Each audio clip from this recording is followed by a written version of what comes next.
little bit of story time. For those of you who were here yesterday, early at the stream, sorry, the stream, I told a little story about myself. We're not going to get into it because that video will be later edited today and put on the internet. You should go check it out. It's a great story. Hopefully, a couple people get a couple laughs out of that. Now, I said something yesterday about telling another story today, and that's how I busted my head open when I was younger and almost died. So we'll tell that story right now. So a few years back, when I was a youngling, a few years back, I am. Hold on, it's diagram time because I can't tell this story without giving you guys. Oh, it's like the sun. Better, better, much better. Right. Oh God. Oh God. Oh God. Okay. Follow me to the paint. All right. This story takes place in my parents' bedroom when I was a wee lad, a wee little lad. This is the bedroom here.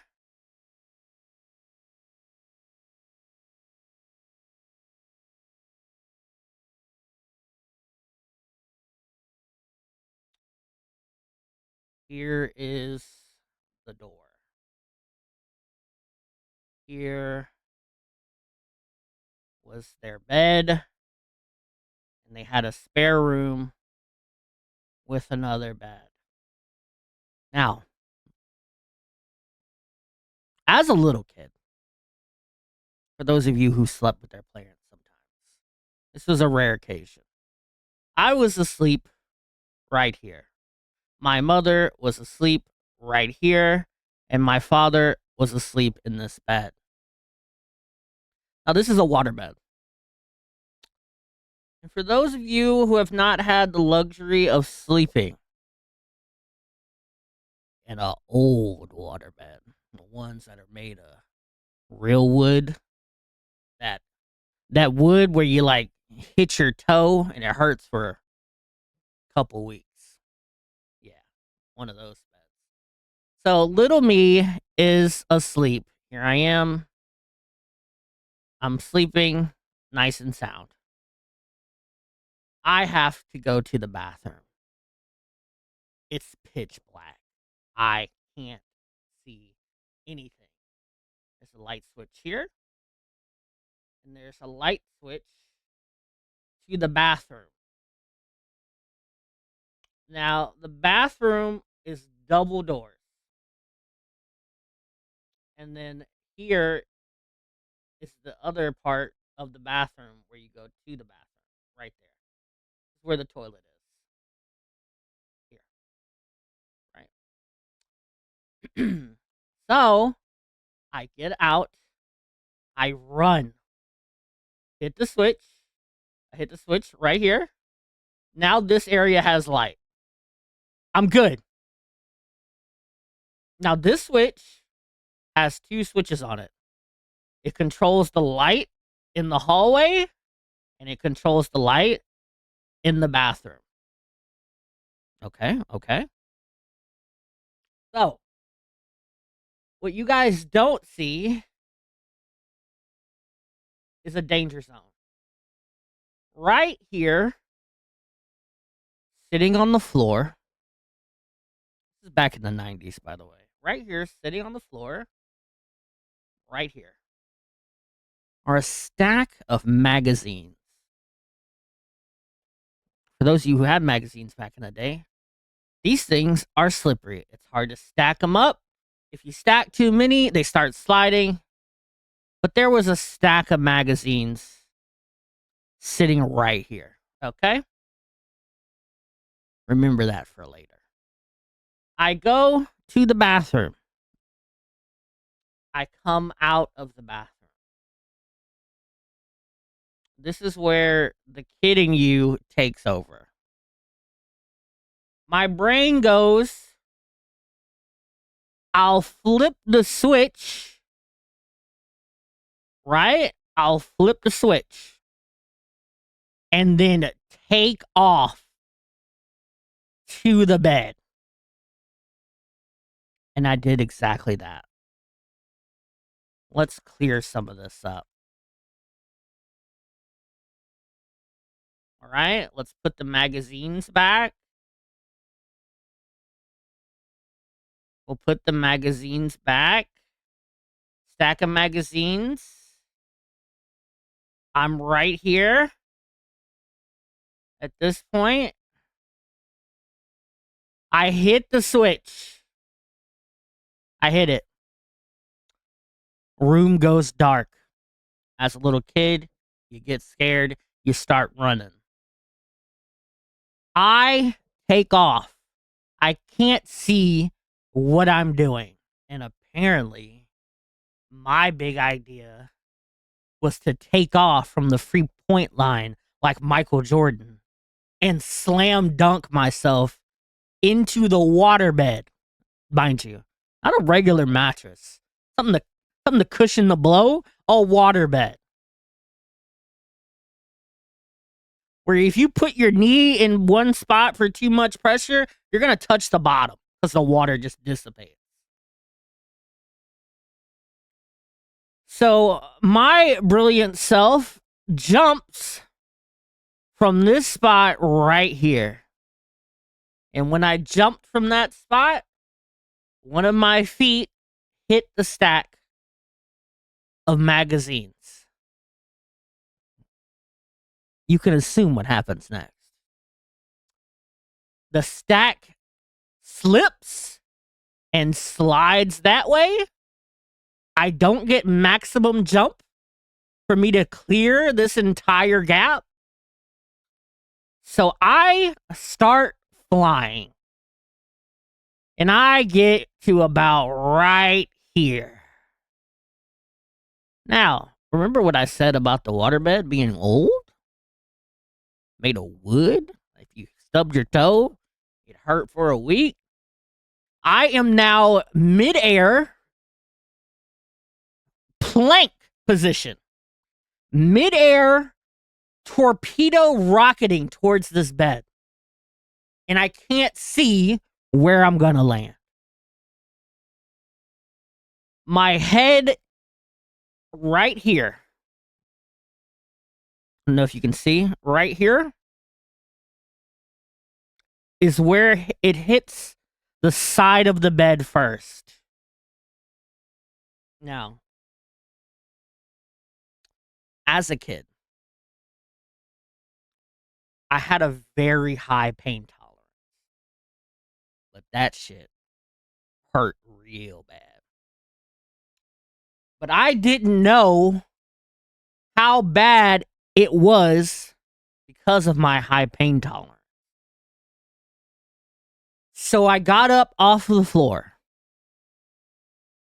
and I slowly crawled into bed. Now, mind you, while I'm crawling into bed and laying back down on my gash is here.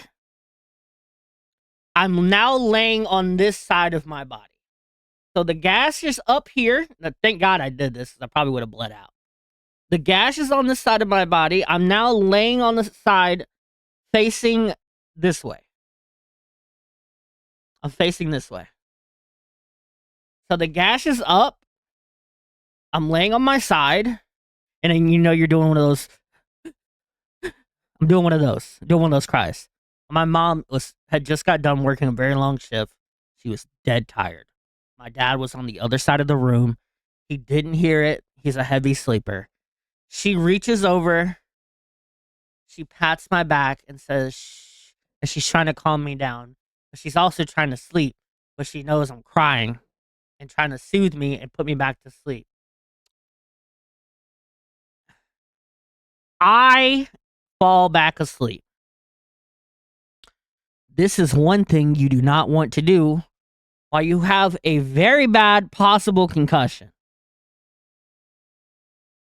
I fall back asleep. By the grace of God Himself, I wake back up. I wake back up. Let me just clear some of this for you. I wake back up, and I can tell something is very wrong when I wake up. My face doesn't hurt. I cannot open my eyes for some reason. There was something literally keeping my eyes from opening, and I can't feel what's doing it. And I didn't want to touch my face. At this point, my father is stirring in his sleep. I get up. I go back to the bathroom. The stack of magazines is no longer an issue for the rest of the story. But there's a big mess of magazines right here. I get up, I go to the bathroom, and then I go up to the mirror, which was over here. I turn on the light. I still can't see. I'm doing all this blindly. My eyes are still closed as I go into the bathroom. I still can't see. I'm trying to open my eyes as I'm walking to the mirror. There's a counter here, so this is the counter. Here's the mirror up here, right? Please hold. I have a scratch. Whew. Anyway. I go up to the counter. I continue to open my eyes. I can't do it. I finally reach up to my face and start to move my hand across my eye like this, and I feel something it feels like a scab. I said, "Oh," and I start peeling away this light piece of like scab, which was dry blood, by the way. I get one of my eyes open. My face is covered with dry blood. There's a hole in my head. It's just dark. I don't see anything. It was just I just remember seeing a black hole. I don't hear my father getting out of bed, because now he had to go to the bathroom. My father goes into the bathroom. I'm still picking at my face. My father walks in. My father sees me. It takes him a second because he doesn't realize what's going on because he's still kind of groggy. He looks into the mirror in absolute panic, as any parent would. He then runs, tells my mother to wake up. My poor mom, so tired, heard him. She tells him to wake up. He runs back in. He comes back to check on me. He's trying to get the blood off my face. I start crying because there's panic. Because you know when your parents start panicking, you were little, you start panicking a little bit. So now I'm crying again. Get rid of those lines. So my dad's trying to wash my face off. He sees the hole. The whole house is up. So it's my mom, my dad, me, and my sister. The whole house is up. My sister gets up. My dad tells my sister, go get ready because we have to go to the hospital. So we go to the hospital. I get patched up. And that was the end of it. My dad was a little heated because my mom didn't check on me. But she was so tired. And I don't blame her for it. She was very tired.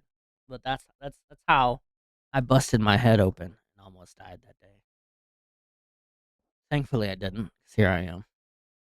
All these years later. But yeah, that's that. Traumatic experience.